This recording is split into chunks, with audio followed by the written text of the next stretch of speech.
नमस्कार मु सुप्रिया मिश्र आपण माननकु मो यूट्यूब चैनल को स्वागत जनाउछि।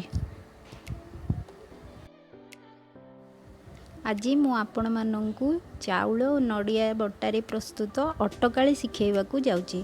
एबे आपण माने देखि नियंतु अटकाली प्रस्तुत पई सामग्री मान कौन कौन सब दरकार से सामग्री मान देखि नियंतु।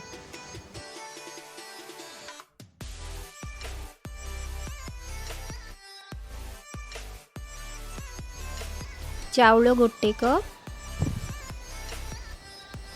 नडिया कोरा फाळे, क्षीर अध लिटर,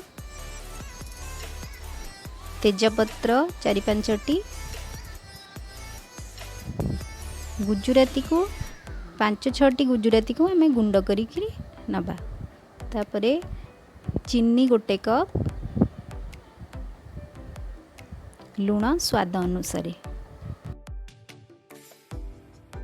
प्रथमे चाउल को 3 घंटा बतुरे चाउल और नडिया को बाटिकी मु रखिछि।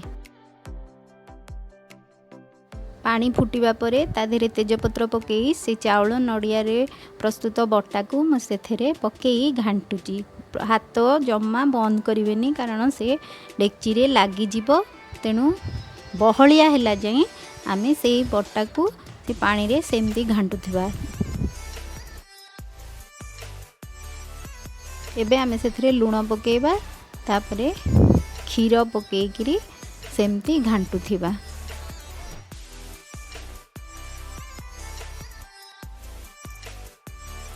निर्दिष्ट पर्व मानकरे ए अटकाली सबू गाँ मानकरे बेसी प्रस्तुत करा जाए। खाइले बहुत टेस्टी लगे। आमे वर्तमान से क्षीर फुटिबा पई छाड़ी देबा।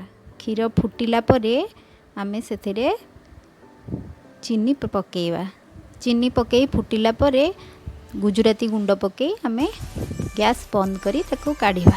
आपण चाहिले एथरे काजू किशमिश भी पकेई परिवे। एबे हम अटकाली प्रस्तुत हो सारिछि। रहिली, धन्यवाद।